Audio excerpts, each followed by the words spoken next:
And welcome back, Firewood Addicts, to another episode of Travis Does Firewood. Today, I want to get your opinion on something.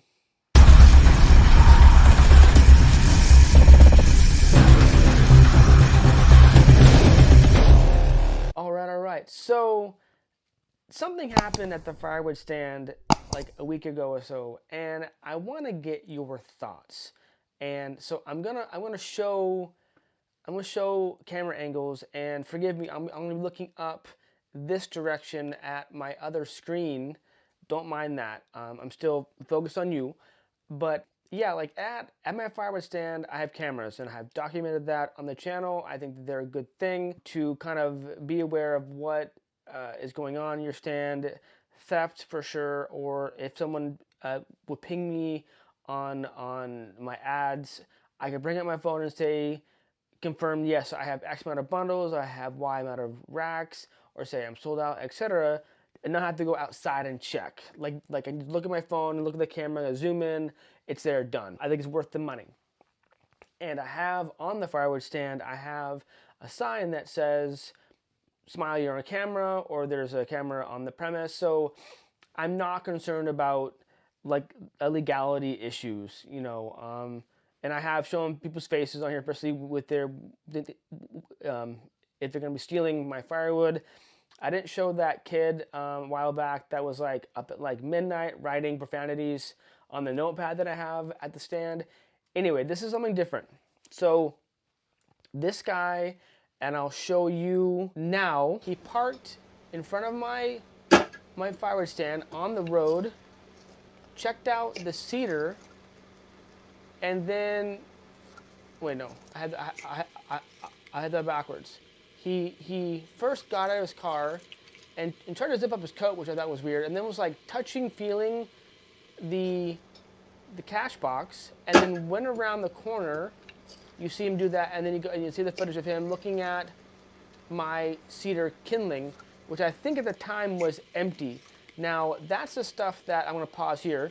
That's the stuff that my cedar kindling is at the front road edge, side facing the road that would be the easiest to nab, okay? And then that's the most expensive part of my firewood stand, and I have had those $10 premium cedar kindling bundles stolen before, which is why I only have, when I do have cedar up there for the premium stuff, I usually have only one bundle up there at a time, because they're not major sellers, So if if I know that one is done, I'll make a new one real quick and then move on. But certainly I don't have more than one up there. So let's get back in the footage again. And so it's shady too when people, they park not in my driveway, but they're parked in the road. So granted, okay, so this is what the weird part is too, is this is at 3 a.m. in the morning. 3 a.m. And so people who park on the road in front of my fire stand do it in the early morning, and every time I get this on my cameras, every time when they park on the road, something shady is going down. I'm not sure what this guy was doing. Was he casing the joint? And why was he so touchy-feely with the cash box? Why did he attempt to zip his coat up when he wasn't going to stay long?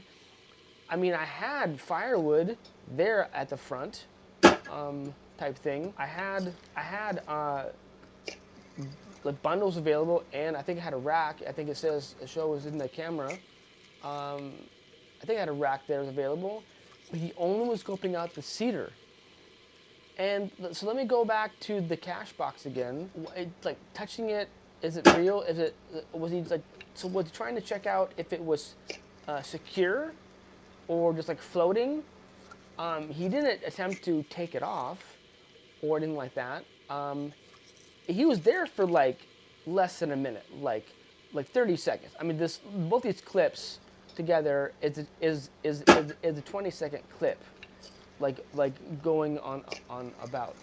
And it's just, I'm perplexed. Like I saw this in the morning that I had some motion on my cameras, so I went to go play it, and nothing was stolen. He didn't take anything. He didn't have to take the cash box He didn't attempt to take any firewood. Just a little touch of the cash box, looking at the cedar, didn't see anything, or he didn't see anything there. I'm not sure if it had cedar there or not. I want to say no. Was he only looking for cedar? It's, I don't know. Like, it's just, so this may be like a non-episode, and don't get upset about the content. It's just, I'm bringing this to your attention because I find it interesting, and I want to get a crowdsource of your opinion. What was this guy doing? What was his intentions? Like I said before, people who are up this early and I catch them at my stand usually are up to some shady stuff, usually theft. But was he, I haven't caught this guy on my camera before. I don't recognize the vehicle. I didn't get any plates. Not that I need plates or use plates, but I just see the angle of his car, and the front plate is obscured. I don't know, maybe he doesn't even have a front plate, which is required here in the state. But I don't know. It just, like, I didn't think about it for a while, and then, you know what? Like, this kind of bothers me.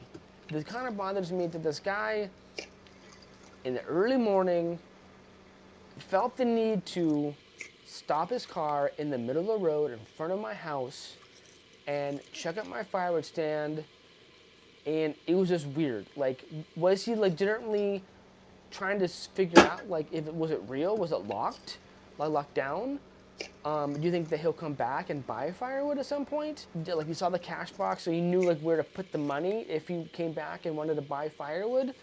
I don't know. I mean, maybe he would have, like, left a business card or a note, or left a note, put it in the cash box saying, hey, like, this is a really cool stand. I'll come back next Saturday and buy a few bundles for you. Or, not from you. Or text me, here's my number, text me, I want to buy some cedar from you. It's a kindling type thing. It's just, it was strange. And again, maybe a non-episode. I know I haven't done a lot of action on my channel for a while, but just wanted to ask your opinion, my supporters, my viewers, anyone out there, what do you think this guy was doing? Was he up to no good? Was he think that he was just trying to check it out like he saw it?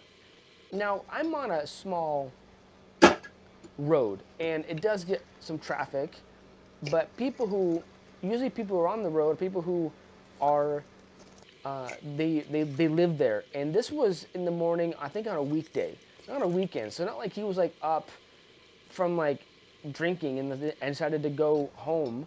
And oh, like, what's his lights in the driveway? Oh, stop by. Oh, there's firewood. This sounds kind of weird or strange or cool, and wanted to stop and check it out. Like, he had to, like, in my opinion, it's just, I don't know. It's just a strange happening, an event, and I wanted to get your opinion. I'm sorry if this is not interesting, but I just find it was just a tad odd, I guess you could say. So I've been playing this clip now, these two clips now on loop. Let me know your thoughts. It's just, yeah. Anyway, this is, so you'll see this on New Year's Day. Happy New Year. I will do a review of 2024 soon, but I wanted to get this out real quick to get your feedback. Yeah, happy 2025. I hope that this year brings all of us good fortune, not good luck, but just that it brings about happiness and joy in your career, your life, your family, and it goes well for you. So I hope that you can write down some goals for the year and be able to achieve them throughout the next 12 months. So, but that's it for this episode. Thank you for stopping by. I appreciate it. Until next time, life's too short to be a prick, so be kind to one another. Rock and roll, stay safe, keep cutting. Cheers.